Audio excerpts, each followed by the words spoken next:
Yes, sir. Good afternoon, sir. Good afternoon. Please take your seat. So, Dhanush, where are you from? Sir, I am from the city of Hyderabad, sir. Be comfortable, relax. All my childhood have been here only, sir. So I have been born in town of Guntakal in Anantapur district, sir.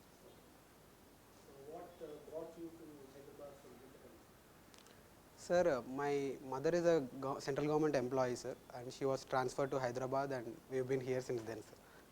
Which department did your mother work? Sir, she works under CAG, sir. Yes. Full form of CAG. Sir, Comptroller and Auditor General, sir. What does it do? Sir, it majorly involves in audit of central government and also handles accounts and audit of state governments. And did you check from your mother in what way she used to assess the CAG? Sorry, sir. I'm not exactly aware of her roles and responsibilities as a senior audit officer. So, once the CAG audits, maintains accounts, what does he do? To whom does he give the reports? Sir, the reports are handed over to Honorable President of India, sir, who tables it before the Parliament, sir, as well as State Assembly if it's related to state government related reports.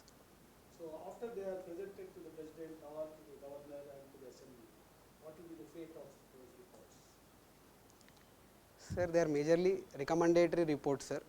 The Parliament is then takes the responsible action based on the report's findings, sir. So in Parliament, who is responsible for studying these reports? Sir, we have various committees such as parliamentary standing committees present, sir. They scrutinize these reports, sir, especially the Public Accounts Committee, Estimates Committee, and the 3 finance committees, sir. Other one includes Public Sector Undertakings Committees. Accounts Committee. Now, recently, CAG came out with some findings about some acts of commission or omission in Telangana government. Are you aware of any such acts of omission and commission? Yes, sir.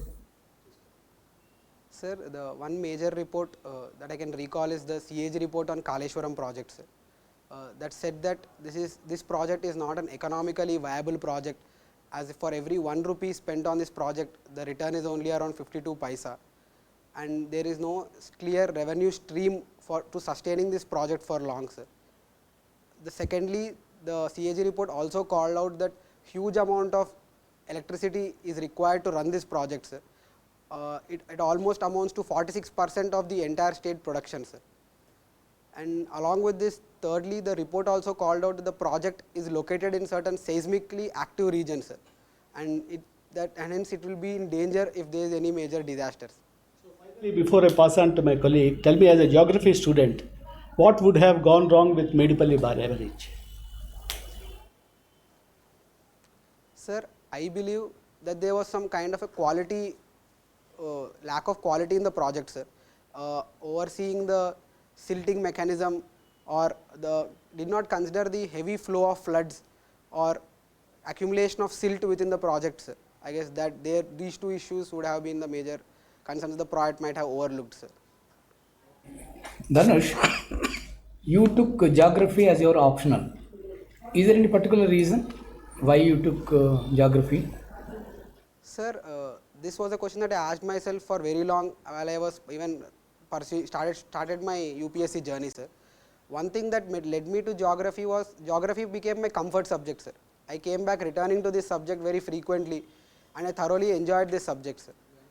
Yes. So there's a lot of write-ups in the newspapers about Delhi being in the seismic zone. Can you tell me why exactly they said Delhi is not safe? Sir, coming to seismic zone activity, sir, the entire major parts of Himalayan region are under high seismic zone activity of zone 5, sir. Especially the northeast part and certain sections of the Himalayas, even in the Kashmir, sir. And this is majorly due to movement of tectonic plates, sir, where Indo-Australian plate is colliding with the Eurasian plate, sir. And due to this collision, sir, there is reportedly a very active zone present in this region, sir. And Delhi being very close to this particular high tectonic plate movement activity, it is under a constant threat of having to face some kind of tremors or earthquakes, sir. You said zone 5. How many zones are there in India, seismic zones? Sir, there are 4 zones, sir. 2, 3 and 4 and 5, sir. What does zone 5 means? Sir, zone 5 indicates a very high level of seismic zone activity, sir. Scale and the Richter scale, what is the magnitude? Sorry, sir, I am not exactly aware of the magnitude. So, how many earthquakes are there, earthquake incidents are there last year? Sir, I cannot recall exact number, sir, but the major earthquakes include the earthquake in Afghanistan and Turkey, sir. Sorry, sir, I am not exactly. So, this year, I could see there a lot of talk about this Almora fault. And how many incidents are there in that? Sorry, sir, I could not. So, Dhanush, you are from Secunderabad. Yes. Okay. So, more or less from childhood. Yes. So, I'm sure you know how the place got its name. Yes. It is named after Sikandar Jah, sir, who was third Nizam of Hyderabad. Now, there is also another city by name Hyderabad, right? Yes. Okay. Now, generally they are called twin cities. Yes. Why they are called twin cities? Sir, originally, if we consider Hyderabad's history, sir, it was formed by the Qutub Shahis after shifting their capital from Golconda, sir. And then this city of Secunderabad, sir, was developed during the time of Nizams, and especially as a British cantonment region, sir, for the military stationing and that part. And over the course of time, these cities enlarged and almost joined to form a single city, sir. So, in that context, these cities have been referred to as twin cities. Oh, somehow the logic is missing. Suppose you are saying on one hand Hyderabad as a city was founded and then it started expanding. So if it started expanding, it should have remained Hyderabad only. Why we call it twin cities? And geographically speaking, when do you call two cities as twin cities? Is there any geographical definition of twin city? Sorry, sir, I don't know the exact. Is this the only twin city in the entire country? Sir, there are certain twin cities, sir. If we consider Gandhinagar and Ahmedabad in Gujarat, usually they are referred to as twin cities, sir. Okay. Now, okay, tell me, reading geography, how does it make you a better public servant?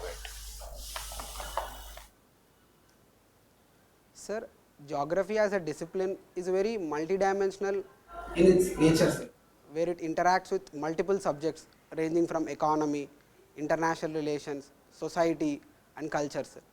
And thus, this provides me with certain level of knowledge about all these subjects, sir, which will definitely help me as a public administrator. Now, tell me, if you were to explain, say, probably to a child, maybe some primary school child, what geography is all about, how would you explain?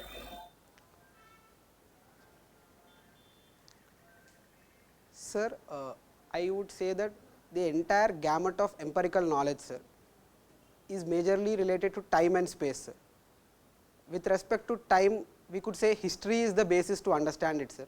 While when it comes to space, it is the knowledge of geography that majorly deals with it, sir. And throughout whatever comes under the aspect of space, be it the mountains or plains or the depths of oceans, all comes under the ambit of geography, sir. And that's how I would go ahead with me. Too much for a child to understand? Time and space and things like that? Yes. I was looking for a very simplistic explanation which a student of, let's say, high school or below high school can understand. Okay, right. Now tell me, if you were to be sent, as a representative to bid for, let us say, a project, there are also other states which are also competing for the same project. Okay.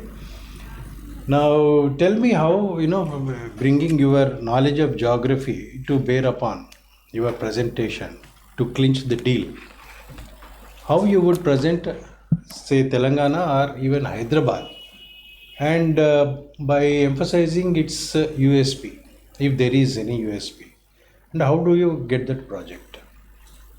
Sir, Secretary Industries. Right. Sir, firstly, I would try to understand what the requirements of that particular enterprise, sir. For example, if it is a pharma company, sir, then I would point to them firstly the already inbuilt ecosystem of pharma enterprise within Hyderabad, sir. Secondly, I would also use the presence of skilled labor of pharma industries, pharma labor in our states, sir.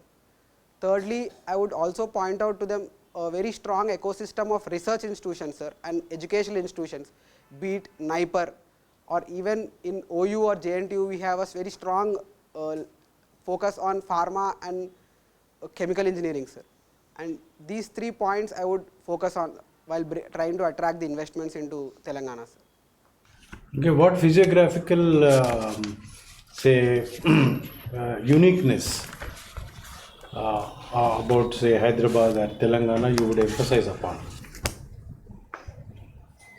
Sir, one is it that it is very seismically very not very dangerous position, sir. Like other states where like Delhi, or it is also not very close to the coast, so there is no danger of cyclones being affected, sir. At the same time, the pollution levels are comparatively lower compared to other industries, sir. So it's a very good place to pharma enterprise to locate over here, as they require high quality chambers and highly sanitized equipment, sir. So these are the 3 areas where I would stress upon. So finally, let's say, as you know very well, India's agriculture is entirely a gamble in monsoon, they say, right? So in that context, tell me, what is the characteristic of a monsoon wind? As distinct or probably as different from, let us say, land breeze and sea breeze? Sir, monsoon is a very complex phenomena, sir, as multiple variables like jet streams, pressure differences such as El Nino, La Nina, Indian Ocean dipole mechanism, and at the same time trade winds are involved, sir. And these are very comparatively different from land and sea breeze, sir, which are majorly a diurnal phenomena, sir. While monsoon is a seasonal phenomena that also involves a very complex set of booms and burst frequency during the monsoon itself, sir, where we observe in certain periods a heavy amount of torrential rainfall, while in other periods we observe a very dry season, sir. Yeah, Dhanush, your parents come from Kadapa and Anantapur, and you're also born in Guntakal. Now tell me, faction politics, faction feuds are a thing of the past or still continuing? Sir, to a certain extent they have greatly subsided, sir, but still in certain pockets of Rayalaseema they keep on coming up sometimes, sir. For example, last year or so I heard about a news where a region with Tadipatri MLA, ex-MLA's house, there was some attacks going on, sir. And What is the reason for the decline as you see? sir, firstly, improvement in law and order conditions, sir, where police have taken a very strong stance in this aspect, sir. And the government has also focused on this aspect of improvement of law and order, sir. Secondly, sir, I guess as people have become more educated and they have much more better employment opportunities that are available, I guess people have slowly have certain steady stores of income that they don't have to resort to violence to get what they want. I mean to say the employment opportunities and all have gone up in Anantapur, Kadapa, more industries have come, or how it has really generated some activity and jobs for the youth there? Sir, one thing that I could say is like major of youth from Anantapur, sir, goes to Bangalore, sir, which is very nearby, and boom of Bangalore actually has helped those regions in Anantapur and Kurnool regions. And as Kurnool is also very close to Hyderabad, in that sense, even though there hasn't been any large scale development in this region, but still we observe that youth of this region has shifted away from this path of violence. What kind of jobs are they seeking and going to Bangalore? Sir, firstly, majorly it is IT industry, sir. Other than that, there are also a strong electronics ecosystem in place, sir. With respect to informal labor, sir, large-scale construction activity in Bengaluru is actually helping these youth to move there and involve themselves in the labor business of these regions. Automobile company in Anantapur, has it got employment for people there? Locally? Surely, sir. The Kia factory in Penugonda has greatly helped improve the infrastructure in that region, sir, as I have actually passed through that region as well. But I guess we need to much more build upon it, sir. We need to make Anantapur district as the Detroit or Coimbatore of Andhra Pradesh, sir, by attracting more number of automobile industries. What strengths are there to pitch for such a position in Anantapur? Sir, firstly, its proximity to Bangalore, sir, and at the same time, sir, we have very cheap labor that is available in this region, sir. Low cost labor. Okay. Low cost labor that is available in this region, sir, which the enterprise can actually make use of, sir. No, but they require skilled labor, isn't it? Automobile, they require skilled labor, and you don't have many courses which give automotive engineering as a subject also. Yes, sir. I agree with your opinion, sir. I guess government needs to work on to create such kind of industrial training, set up certain industrial training institutes to provide that kind of automobile training ecosystems. So you are also into nature, visiting nature sites, exploring heritage and all that. Tell me,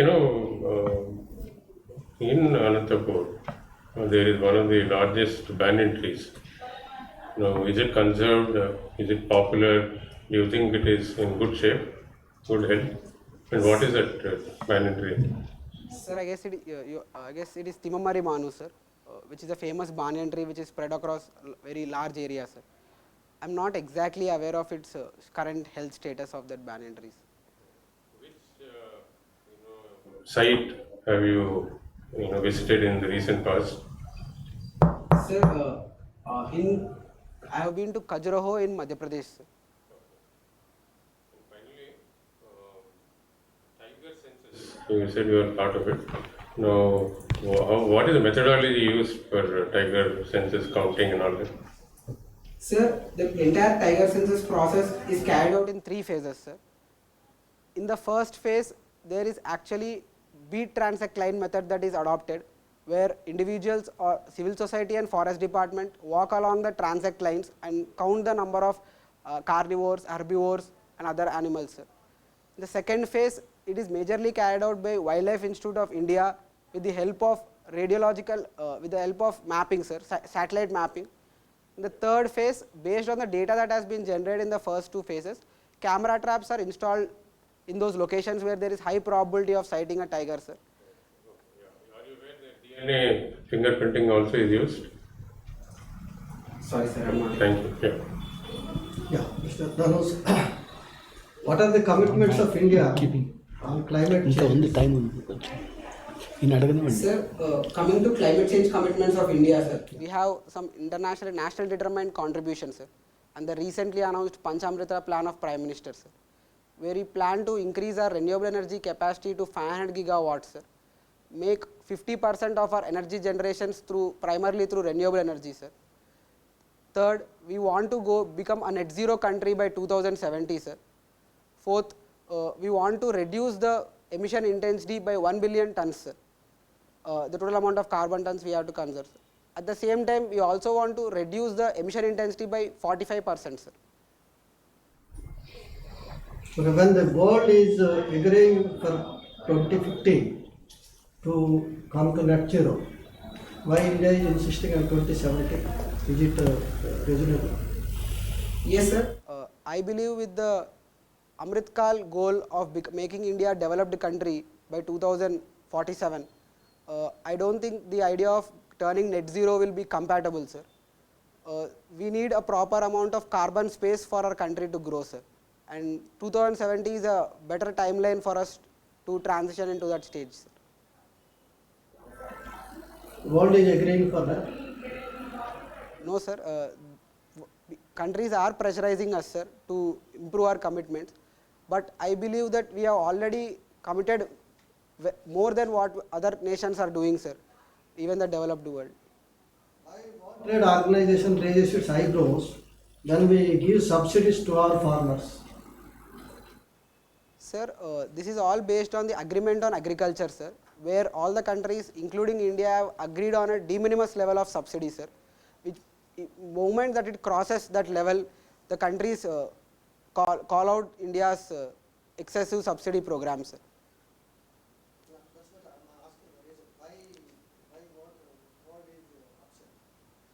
Give subsidy to our farmers. Sir, these subsidies to our farmers may also influence global markets, sir, through exports. And sir, as our farmers, with increased subsidies, sir, the production will also increase, sir. With increased production, there will be more exports, sir.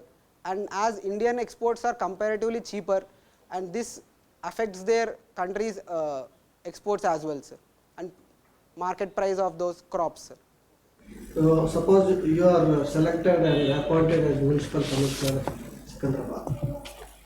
In the age of inclusive growth, can we think of manual scavenging? What is your approach? Sir, no, sir, I do not agree with manual scavenging coexistent with idea of inclusive growth, sir.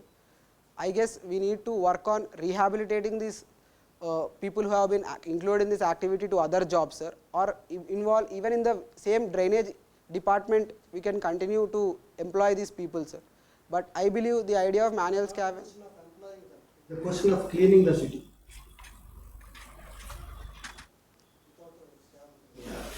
Manual scavenging. Yes,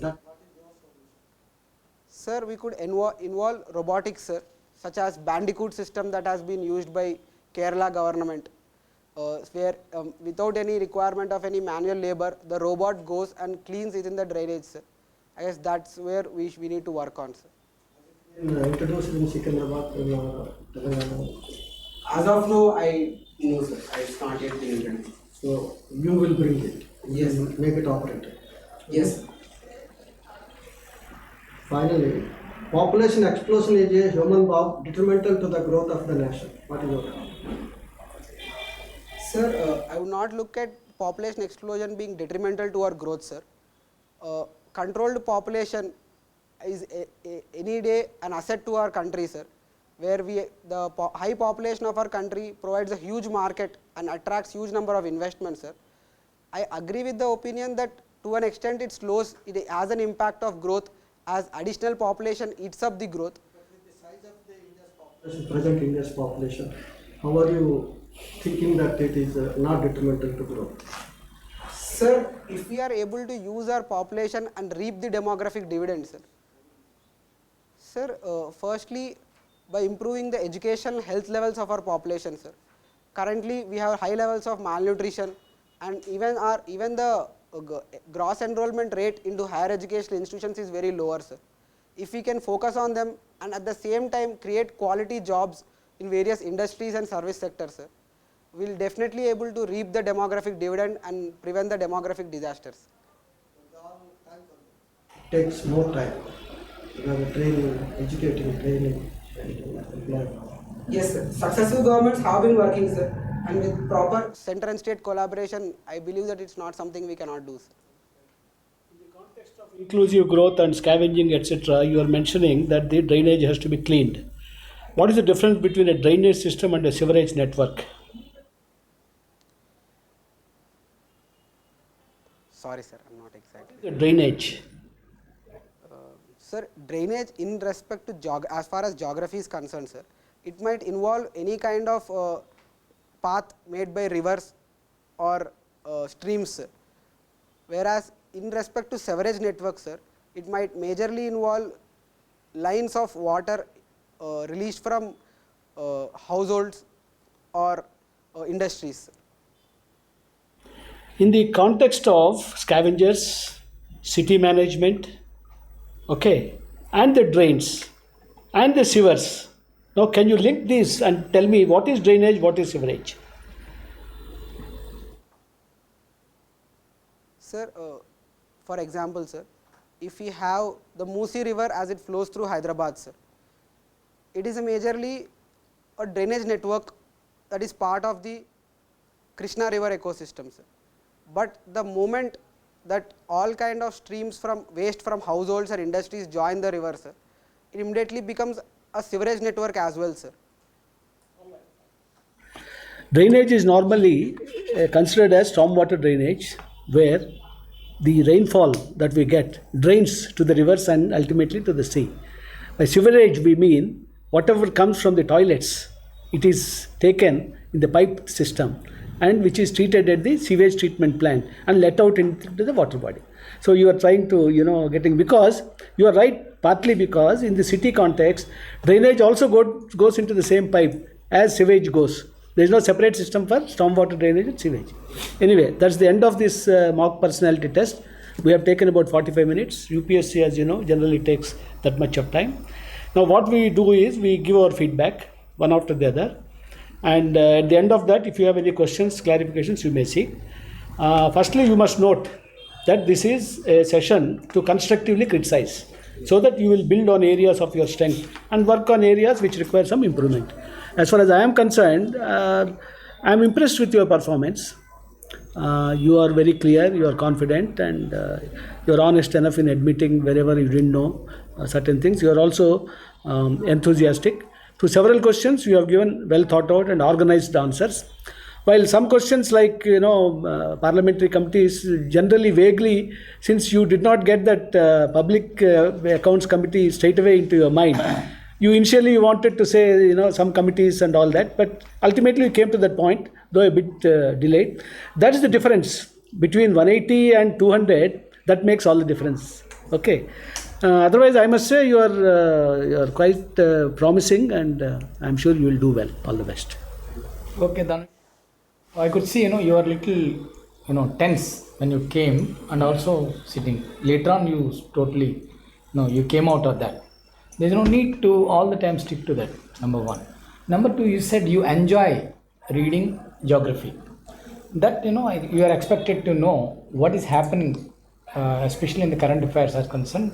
What is geographical, effect on the current? Like, Delhi is in news.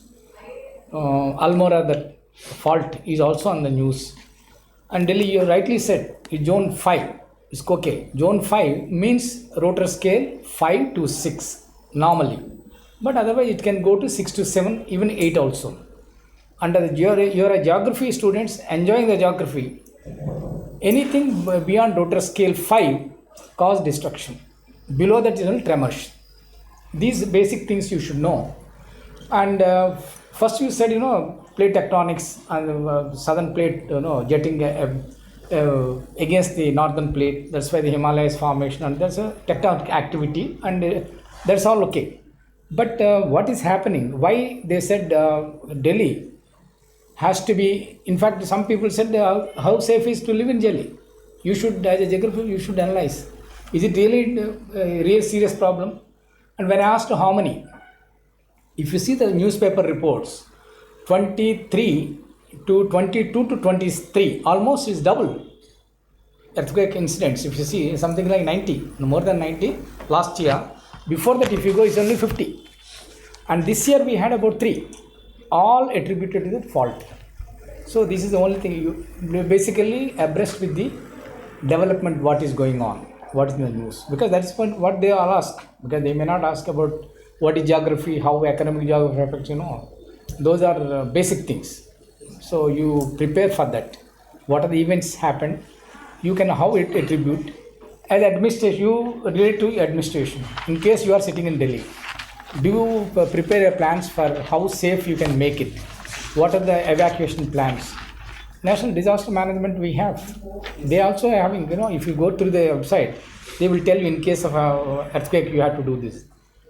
Be prepared for that. Okay, otherwise you will do well. Other subjects I could see you are able to answer unconfidently, and matter wise also is quite okay. Okay, all the best. Yeah, geography, I think your responses have to be more crispier. They are a bit roundabout, and you haven't really used the right terms. So this is something you have to work on. When I asked you how you would explain geography, probably I don't think even someone with MA degree also wouldn't have really understood. So the beauty of understanding a subject lies in simplifying, not in complicating. That is the hallmark of a real understanding of a issue. If you can tell a person who is not really grounded in the subject and who has absolutely no exposure to the issue, and if you can tell him in a manner in which he can understand, I think that is the real test. Okay, so geography is all about the study of the planet Earth and where things are located, how they are interconnected. Isn't it simple? Yes. See, it is all about space in the first place, and unnecessarily you brought in if history is time, then geography is space, and all that. The next extraneous thing that makes it more complicated. We are not trying to draw a comparison between history and geography. Geography per se, what it is. Okay, and likewise, since monsoon is very significant in the Indian context, its characteristic is basically the monsoon wind is variable in nature. I was actually looking to hear that word from you, but it never came. You started saying jet streams and bursts and things like that. They are consequences. See, but that's the reason why you must actually pay attention to the question, how it is worded. Yes. What is the characteristic? And also I gave you in contradistinction to the land and sea breezes. Land and sea breezes are unidirectional. Right? Yes. I'm sure you know. Yes. When I'm saying unidirectional. But when it is monsoon, southwest it comes, northeast it goes. So it is changing its direction because of Coriolis force. And that makes all the difference. It is the sheer variability nature of the monsoon winds that makes it very unique. Isn't it? So these are the key words and phrases that you should use in your responses. Okay. And of course related is sometimes what is mango showers and things like that, what is its impact on our horticulture, okay, how does it impact our mango production, all the related things you should do. And also I am not really convinced with your response to how does it make you a better public servant. Because you get to understand your district better, where is located what are its resources, right? And if probably you were to ask, by the chief minister or your chief secretary, can a particular industry be located in your district? Probably you will bring into, application Alfred Weber's concept of, locational theory of industry, isn't it? Yes. By say applying all the weight loss concept and weight gain concept and all that. So I was actually looking for that kind of a thing. Okay.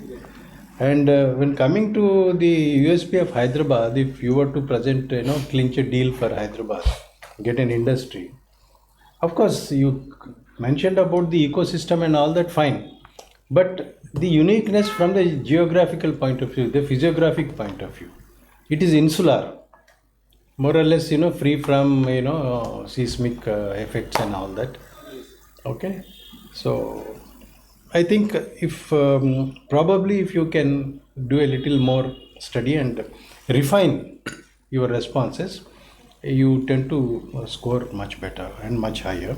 And as far as twin cities is concerned, there is typically there is no definition as such, but then it is one thing is the spatial proximity, number one, And why Hyderabad and Secunderabad is because it is connected by a water body.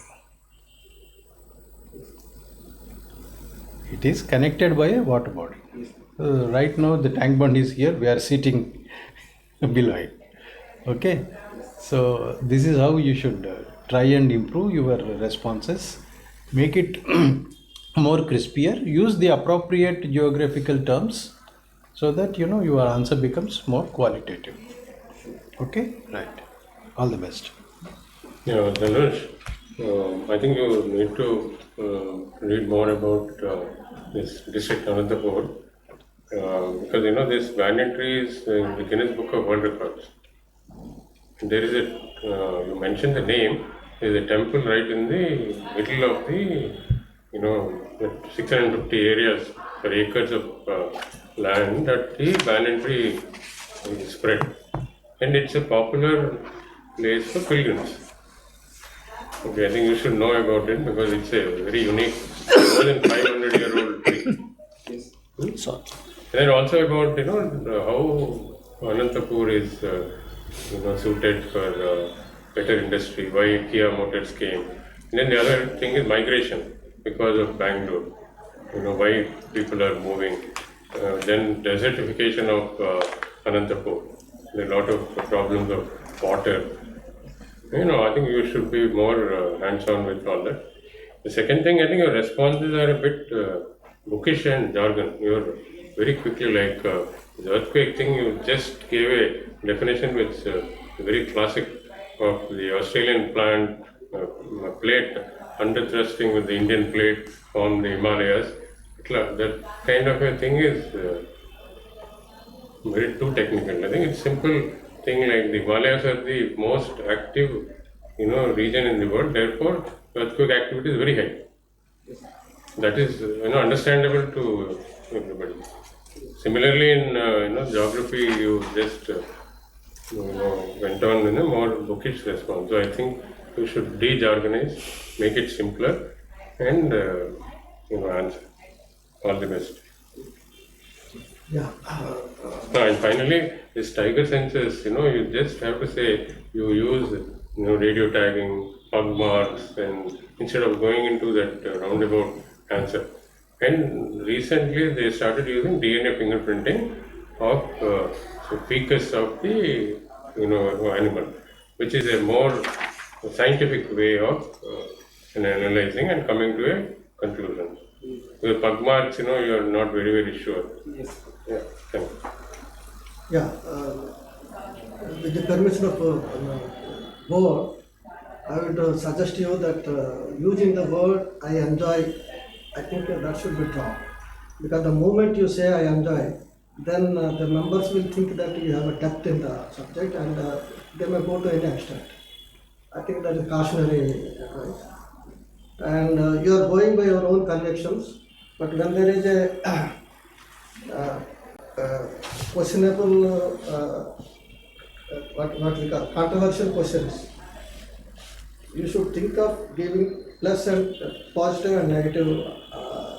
Immediately you should think of what positive answers you want to give, what negative answers you want to give. One-sided approach, you are still in the approach of getting your job.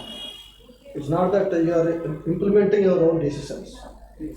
So while seeking a job, main thing is you have to clear it. That means you have to give both the sides, then only the board will be more impressed. Okay. So that you should organize in its own way, in your own way. But any controversial questions, you should give both the opinions. That will be better.